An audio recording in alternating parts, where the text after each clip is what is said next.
something Kim prioritizes in her research.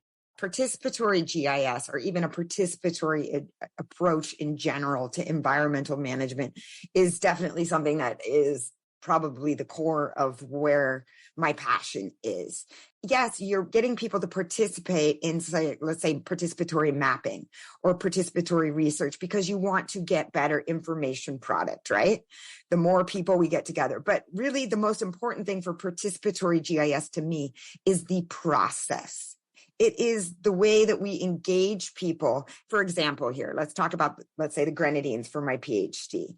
We mapped all the fishing grounds of the Grenadines. I could have gone through and tried to talk to fishermen and mapped certain areas. Instead, I hired the fishermen to work with me and dive the grounds with me. So that, yes, we're getting better information because they're going down dive by dive and being able to tell me what kind of fishing is happening, the quality of the ground, etc. But to me, the secondary benefit, which I think is probably the primary, is by involving them in the process. They are learning. They're learning about their environment. They're learning about science. They're learning about how their local knowledge is actually very important.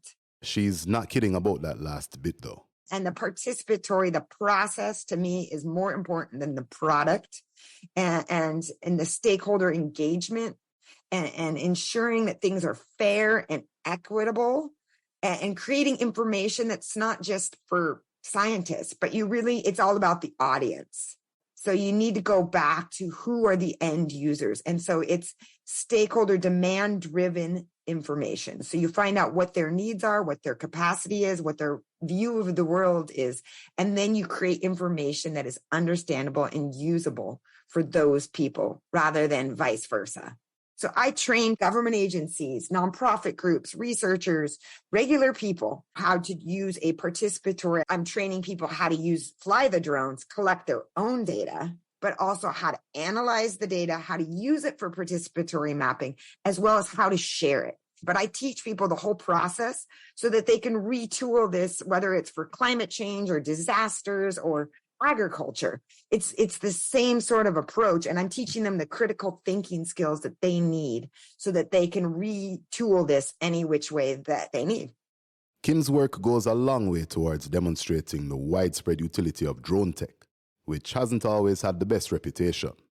For weeks, the environmental problems facing us in the Caribbean are seldom straightforward, especially since we tend not to have ready access to the kinds of resources found in more industrialized nations.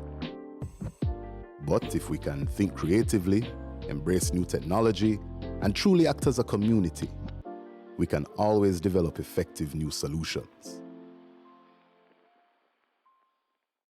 Anyway, that's all we have for you on this episode of CESaRE Voices. We'd like to thank our guest, Dr. Kim Baldwin, for taking the time to share her insights with us.